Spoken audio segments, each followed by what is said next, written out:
Bienvenue sur le canal Trends Tendance. Du lundi au samedi, retrouvez nos podcasts quotidiens de décryptage à partir de 16h. Les informations boursières du Trends des marchés et le podcast Trends Bourse sont désormais disponibles sur le canal Trends Bourse. Abonnez-vous aux deux canaux pour ne manquer aucun épisode. Bienvenue dans ce Trends Talk. Nous allons parler aujourd'hui de chèques, on va parler de consommation, on va parler aussi de gouvernance dans les entreprises avec un homme qui a plusieurs casquettes. Jean-Louis Manao, bonjour. Bonjour Olivier. Alors vous êtes entre autres CEO de Moniz, on va commencer par là, et CEO de Govern. Mais on va peut-être faire des chemins parallèles pour parler d'autres choses. Mais donc Moniz, vous avez créé ça, c'est devenu un des leaders, si ce n'est le leader, des chèques, des tickets repas, éco-chèques et autres. Comment c'est né ça ? Vous vous êtes dit, il y a une place à prendre Alors l'idée est venue en 2011, en fait, lorsque Vincent Van Quickenborne, à l'époque ministre de la Simplification notamment, a ouvert la digitalisation de ce qu'on appelle les chèques repas, ou de façon plus étendue les titres sociaux. Donc ce sont en fait des compléments au salaire qui ont un avantage de donner plus de pouvoir d'achat. Alors à l'époque, on est en 2011 quand même, ça faisait 35 ans que Bancontact, Mr Cash existait, on payait de façon digitale. Moi j'ai commencé le digital à l'âge de 12 ans, donc il y a 44 ans, et je me suis dit c'est pas possible qu'on reste dans ces paperasseries de papier. Oui, on avait des chèques papier, en effet. Oui. Voilà, avec une distribution tous les mois, un pataquès incroyable, ce qui faisait un tel pataquès que seulement les grandes entreprises donnaient ce titre d'avantage aux salariés et beaucoup moins les petites et moyennes entreprises et encore moins les freelance ou indépendants. Et c'est comme ça que vous êtes arrivé, en vous disant, moi je veux exploser tout ça. On va exploser toutes ces histoires, ces va-et-vient de voitures et de distribution.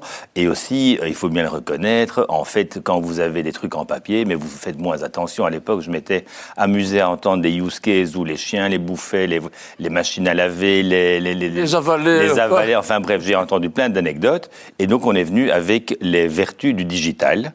Ce qui a donné un succès incroyable. Vous dire les mesures du succès. En 2011, il y avait 1,1 salariés bénéficiaires des titres repas. Et l'année dernière, 3,5 millions de bénéficiaires.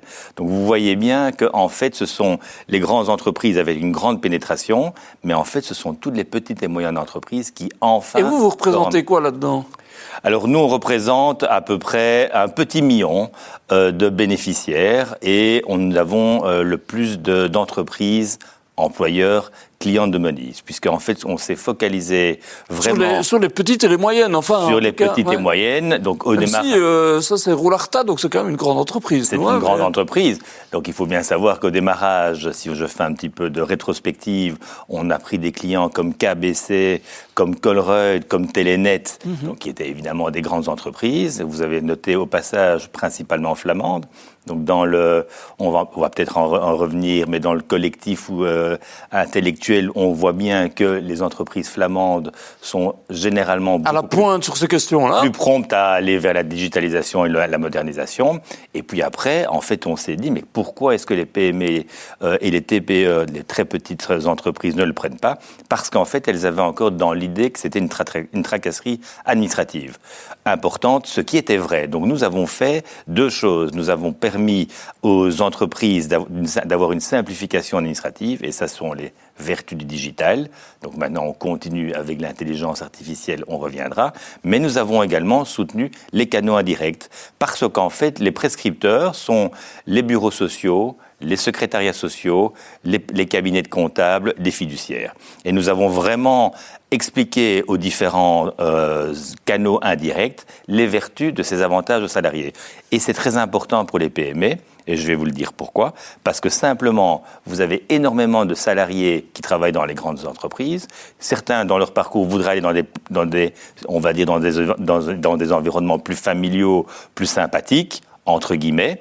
Et la problématique, c'est que si une PME n'offre pas ces avantages, qui sont excessivement populaires, comme les chèques repas, les éco-chèques, etc., à ce moment-là, vous avez une problématique de compétitivité sur le marché du travail. Et donc vous avez réussi à conquérir ce marché, parce qu'il y avait un gros acteur, Sodexo pour ne pas le nommer, qui était, je ne veux pas dire en monopole, mais enfin qui était quand même l'acteur qui dominait dans ce marché-là. Tout à fait. Vous avez réussi à lui tailler des croupières, en réalité. En réalité, oui. Et je peux vous dire que c'est simplement grâce à ma candeur et mon innocence.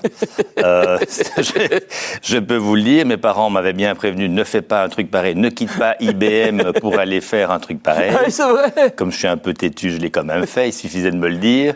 Mais en effet, le marché n'était pas si simple, si ce n'est que quand vous avez un marché de monopole ou d'oligopole, c'est un marché qui n'est pas terriblement focalisé sur ses clients.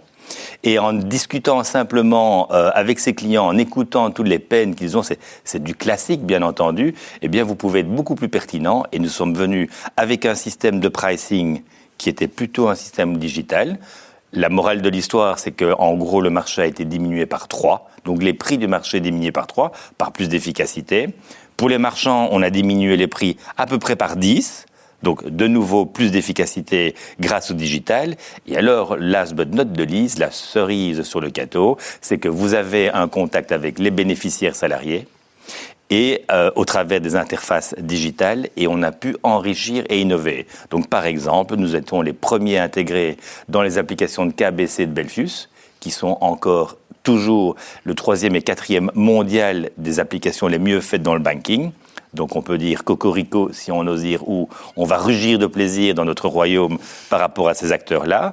Nous avons été les premiers à être intégrés dans Payconic. Nous avons essayé d'introduire ça pour le marché, pour simplement la simple et bonne raison de faciliter la vie des bénéficiaires. Alors, est-ce que ces avantages-là, ils sont parfois mis sous pression ? J'ai vu que vous aviez notamment regretté le fait que le gouvernement de Wever, si je ne me trompe pas, mette en cause la pérennité des éco-chèques, c'est ça ?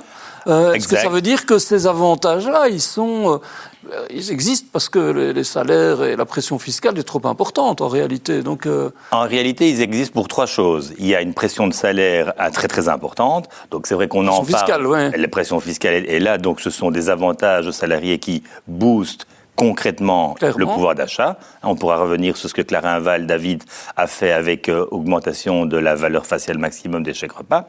Ça, c'est la première chose. Effectivement. La deuxième chose, c'est que ça stimule complètement le pouvoir d'achat en Belgique. Parce que l'avantage des titres sociaux, c'est qu'ils ne peuvent être dépensés que là où on peut les dépenser. Enfin, en tout cas, que dans le royaume. Ça, c'est au niveau. Et dans la consommation, effectivement, des repas ou des restaurants ou de. Exactement. Et donc, si vous écoutez UNISO, UCM ou Comeos, donc ce sont les associations des marchands, nous disent chaque année, à cause du manque de compétitivité, principalement sur les salaires en Belgique, eh bien, les Belges, pour jusqu'à 9 milliards de consommation, vont à l'étranger. Alors, comme vous savez, il y a plus de 50% des Belges qui habitent à près de 20 km de la frontière. Eh bien, comme un certain nombre de produits sont moins chers en France, au Luxembourg, en Hollande ou en Allemagne, vous avez 9 milliards qui partent. Ici, avec les titres sociaux... Ça reste chez nous parce que c'est obligatoire. Donc, ça veut dire que ça représente pour les éco-chèques, on a à peu près 350 millions d'éco-chèques qui sont dépensés dans le royaume, dans le pays. Eh bien, ce sont autant de jobs qui restent en Belgique, c'est autant de TVA qui restent en Belgique. Donc, on peut passer presque de 3 000 supprimer, c'est une mauvaise idée, c'est ça ? Mais ça pourrait être une fausse bonne idée. Moi, ce que j'entends, c'est « Ah, ça va simplifier les choses ouais. ». Sauf que, on va repasser maintenant à la 3e vertu, en particulier des éco-chèques, c'est de stimuler des comportements qui sont en fait éco-friendly. Et donc ça entraîne, on a fait un ensemble d'études, donc 80% des personnes qui utilisent les éco-chèques disent que s'ils n'avaient pas eu des éco-chèques, ils n'auraient pas été encouragés à choisir soit des produits qui sont éco-responsables, donc qui en fait consomment moins d'énergie, d'aller plus chez des réparateurs, d'aller dans les magasins de seconde main, etc. Et il faut savoir que sur les 350 millions émis, pour l'ensemble des 2 millions de bénéficiaires d'éco-chèques, eh bien, en fait, on consomme quasiment le double, parce que quand vous allez quelque part, imaginez que vous devez rajouter quelque chose. Vous rajoutez quelque chose. Donc, j'ai déjà fait ça, oui. Donc voilà, on dit qu'il y a à peu près un peu moins de 3000 emplois qui sont belges grâce à ce fait-là, qui ne vont ni à l'étranger, ni même sur les plateformes Internet internationales. Alors Moniz, comment on voit la croissance d'une entreprise comme ça? Ça veut dire qu'il y a encore des parts de marché à aller chercher, il y a des nouveaux chèques à inventer, comment on voit l'avenir? Il y a deux choses intéressantes. En parlant des nouveaux chèques, souvent, on a dit parfois on est un peu décrié, alors que dès qu'il y a eu le Covid ou l'augmentation du pouvoir d'achat avec l'augmentation des taux d'intérêt, le gouvernement est venu avec un chèque Covid et un chèque consommation. Pourquoi? Parce qu'on a une particularité, c'est qu'on est capable de flécher l'utilisation d'un certain budget. Et donc, en cas de crise, paf, on fait appel aux émetteurs. Donc, on a quand même une vertu intéressante au niveau du royaume. Ça, c'est la première chose qui est importante. La deuxième chose, à côté des titres, c'est que nous montons ce qu'on appelle, montons dans la chaîne de valeur de ce qu'on peut faire pour les ressources humaines. Donc, on a dit tout à l'heure qu'en digitalisant les chèques, on était capable de simplifier l'accès à l'ensemble des entreprises et de rendre on va dire, le marché du travail accessible aux petites et moyennes entreprises.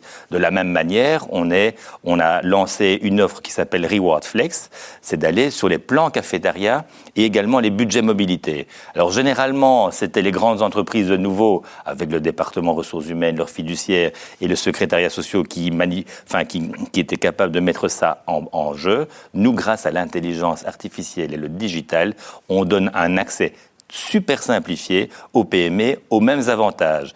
Effet de simplification qui a un effet gagnant-gagnant pour les employeurs, puisqu'ils y ont accès de façon très très simple, et pour les salariés. Donc c'est déjà le cas, ça. Il y a déjà aujourd'hui des petites structures qui plus facilement intègrent ça dans leur dynamique RH, quoi. Donc on a lancé ça l'année dernière, et nous avons fait une acquisition, donc de sorte que Moniz, qui fait à peu près 140 collaborateurs aujourd'hui, ne se repose pas sur ses lauriers, entre guillemets, mais continue à innover et à, évidemment, capturer les outils technologiques qui rendent possible des choses qui ne l'étaient pas. Et ça, c'est vraiment les vertus de l'intelligence artificielle, notamment. Alors Jean-Louis Van, vous ne vous ennuyez jamais. Donc, entre autres choses, vous avez créé une autre petite structure qui s'appelle Govern, G-O-V-R-N. Absolument. Et l'idée, c'est, encore une fois, avec l'intelligence artificielle, de l'utiliser d'une façon vertueuse, mais pour accompagner la gouvernance des entreprises. Expliquez-nous.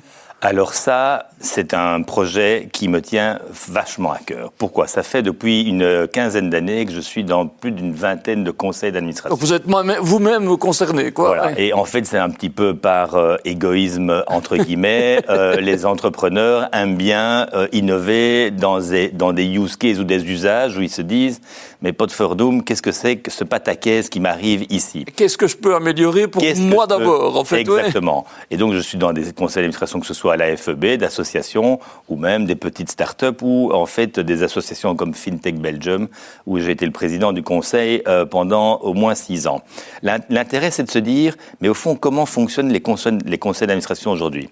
Pourquoi il y a des gros rapports à lire, par exemple. Il y a des gros rapports à lire. Vous avez un overload d'informations, donc beaucoup trop d'informations ou parfois pas assez. Elles ne sont pas pertinentes. Vous avez une tornade d'emails dans tous les sens.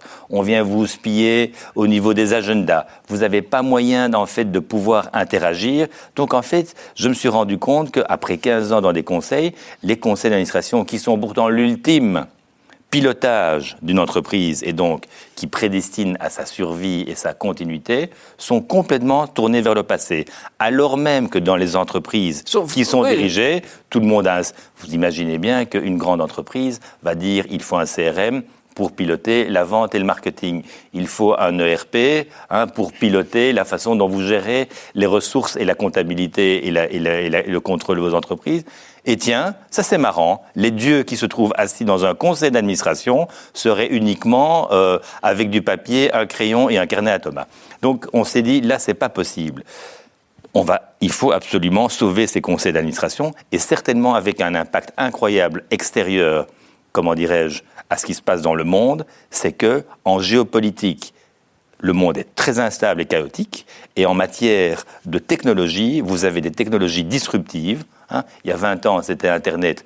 Vous qui êtes dans les médias, vous savez de quoi je parle. Maintenant, avec l'intelligence artificielle, les planifications que vous faites, le trajet budgétaire de faire après un an, on regarde les résultats, eh bien souvent, vous n'avez pas le temps de pouvoir réagir assez rapidement pour pouvoir remettre vos plans budgétaires complètement en question. Vous pouvez les retourner. Vous imaginez que si les matières premières triplent de prix, que tout d'un coup, un exemple au hasard, Trump décide d'avoir des taxes d'importation qui fait que votre chiffre d'affaires s'effondre, qu'est-ce qui va se passer ?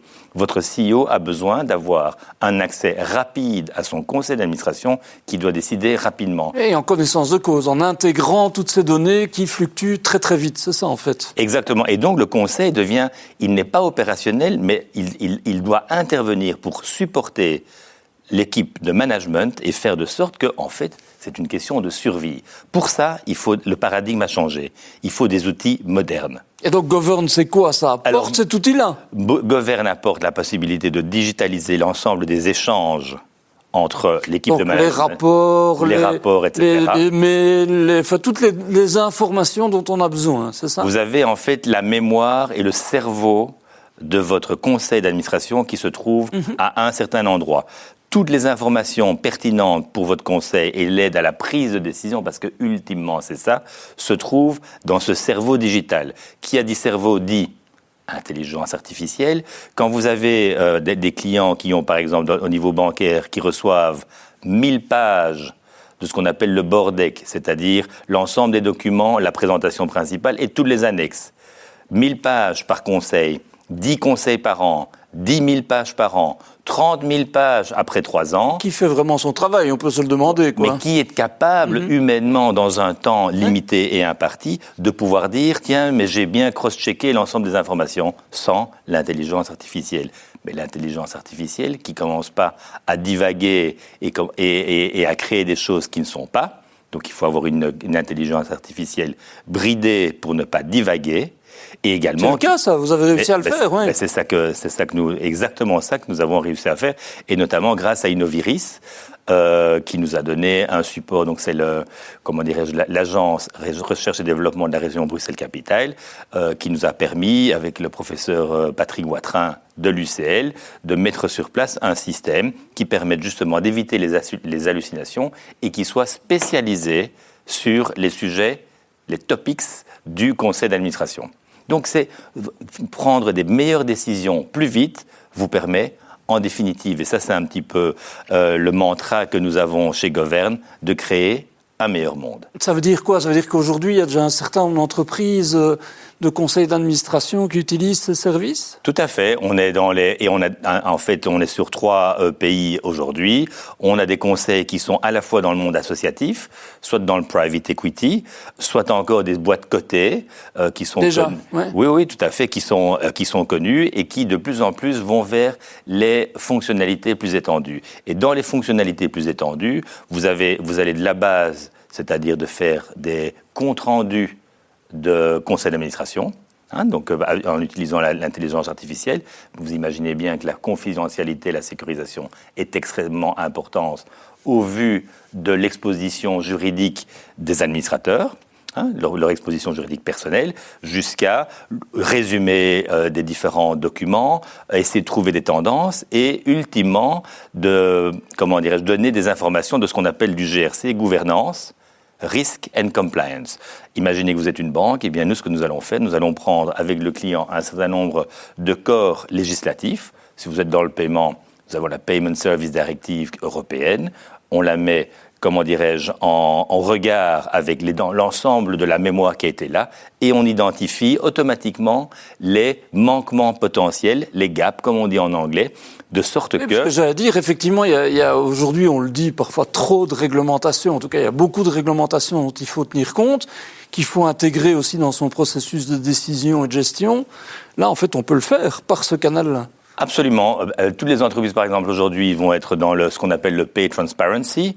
Si vous êtes à la tête d'un conseil d'administration ou membre d'un conseil d'administration, si vous voyez dans une grande entreprise que personne n'a prévu les processus pour justement répondre à cette Pay Transparency, pas dire que je suis pour cette directive, mais en tout cas, elle existe. Elle va avoir un impact très important dans la façon dont la boîte fonctionne. Donc, il est normal qu'à ce moment-là, vous ayez une alerte. Et après, c'est le conseil qui est maître de ces décisions. Mais au moins, il pourra faire prendre des décisions plus informées. Ça veut dire qu'une entreprise pourrait se dire, tiens, ça m'intéresse, je contacte Govern et on fait un outil à sa mesure ?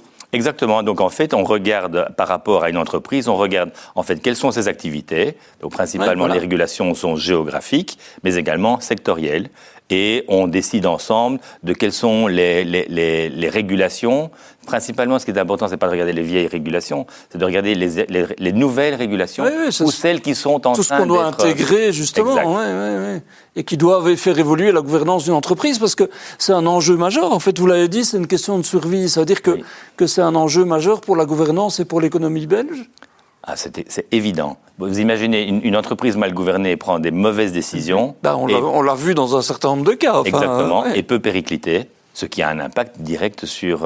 ou peut provoquer une crise ou un effet pervers qu'on évoque dans les médias. Enfin, on a déjà vu des choses comme ça. Donc ici, c'est une garantie aussi de sécurité par rapport à ça, quoi. Et on va vraiment vers de plus en plus... j'ai eu la chance d'interviewer pas mal de directeurs incroyables aux quatre coins du monde hier, par le hasard de l'agenda. Je suis tombé sur un docteur indien qui est maître en gouvernance. Il me dit, les paradigmes changent complètement. On se réfère souvent, comment dirais-je, à Herbert Simon, qui est le père, on va dire, de la théorie de la prise de décision, et qui dit qu'en fait, quand vous êtes dans un monde où vous avez un royaume trop important d'informations, eh bien, ça crée clairement une certaine confusion.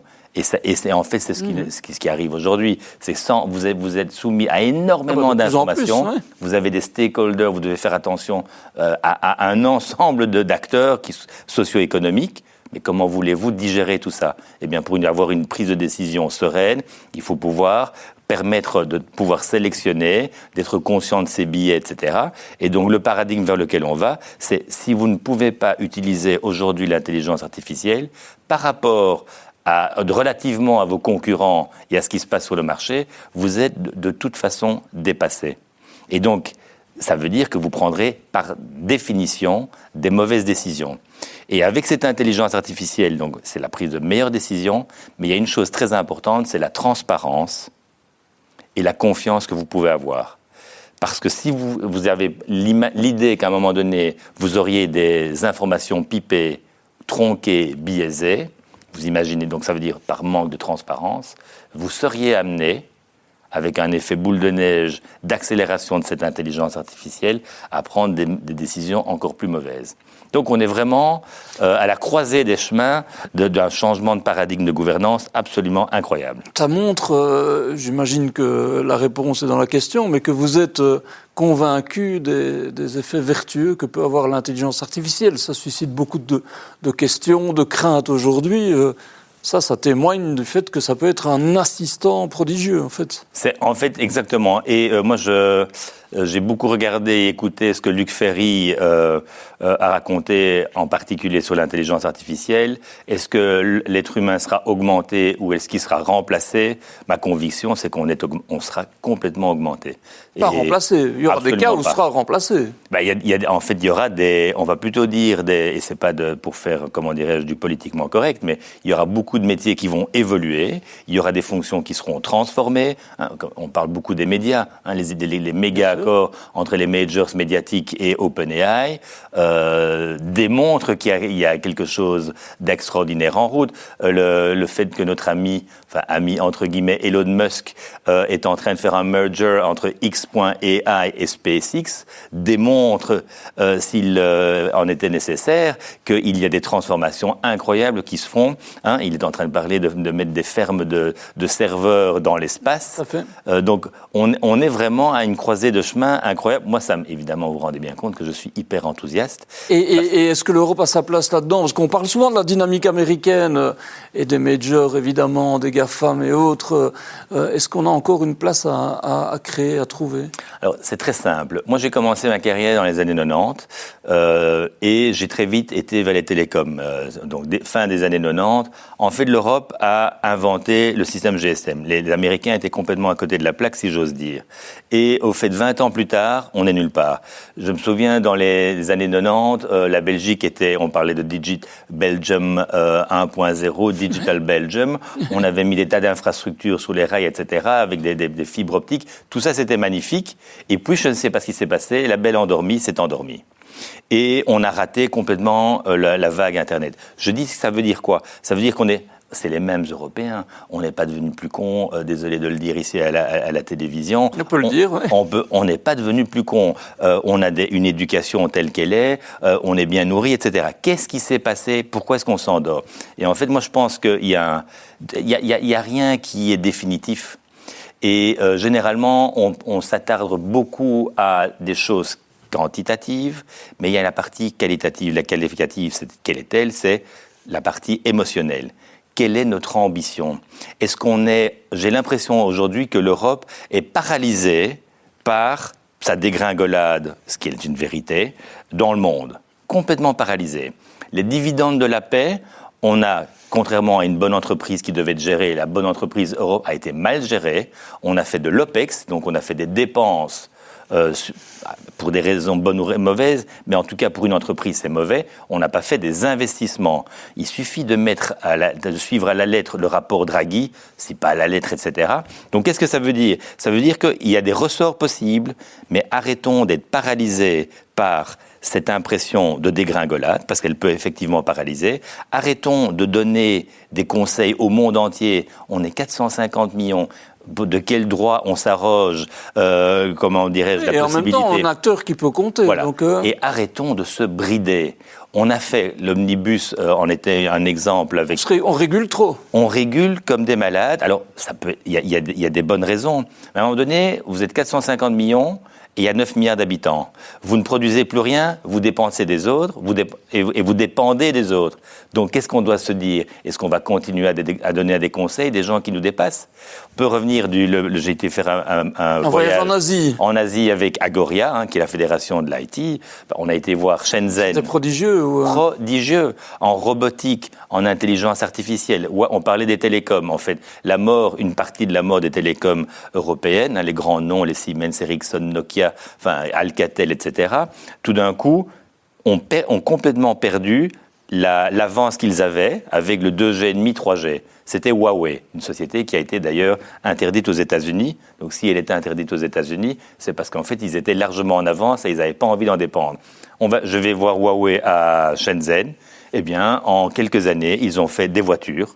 Donc on pouvait dire, ils ont fait des voitures avec j'ai été dans une conduite autonome, dans une magnifique limousine qui ferait pâlir d'envie n'importe quel jeune et qui conduisait toute seule dans un trafic, comme dirait Chirac, abracadabrantes.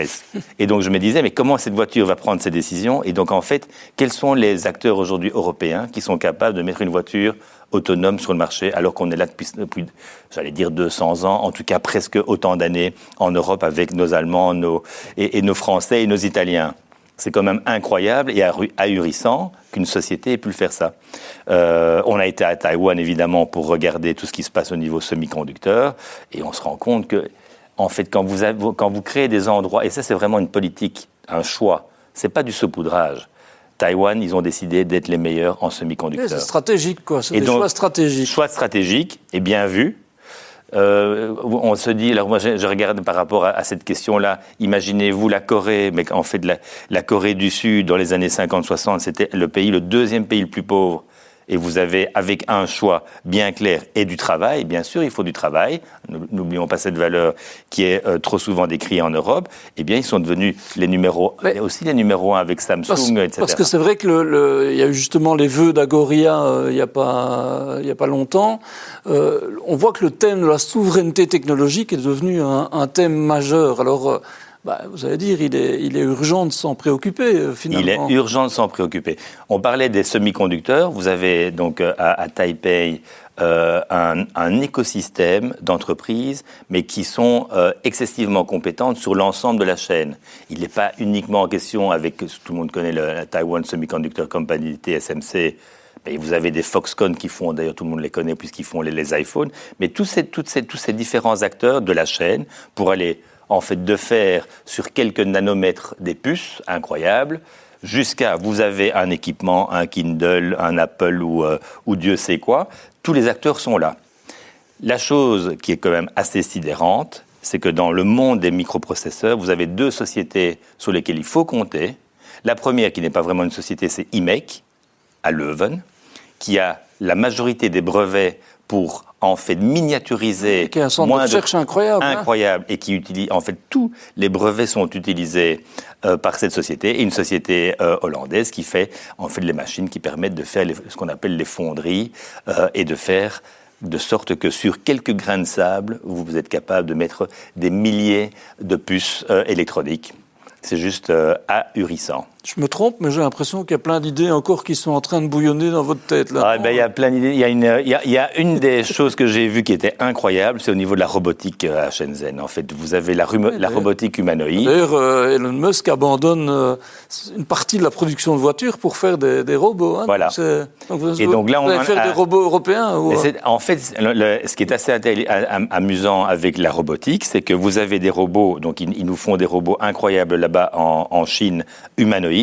Et si vous pensez au service à la personne, en fait, ce robot a énormément. En fait, ils font des robots qui sont sur une sorte de open source, un peu comme notre Odoo national au niveau du CRM. C'est une plateforme open source sur laquelle vous pouvez en fait l'entraîner à un environnement spécial. Donc, si vous imaginez des endroits intéressants, ça peut être soit dans les hôpitaux pour avoir une plus grande présence, beaucoup plus de services, là où il y en a pas, soit les personnes qui sont isolées, les personnes qui sont handicapées et qui pourraient en profiter. Donc, vous avez en fait un scope d'application potentielle absolument effroyable. Bon, ben voilà. Vous voyez qu'à partir d'une petite carte Moniz, on peut imaginer beaucoup de choses.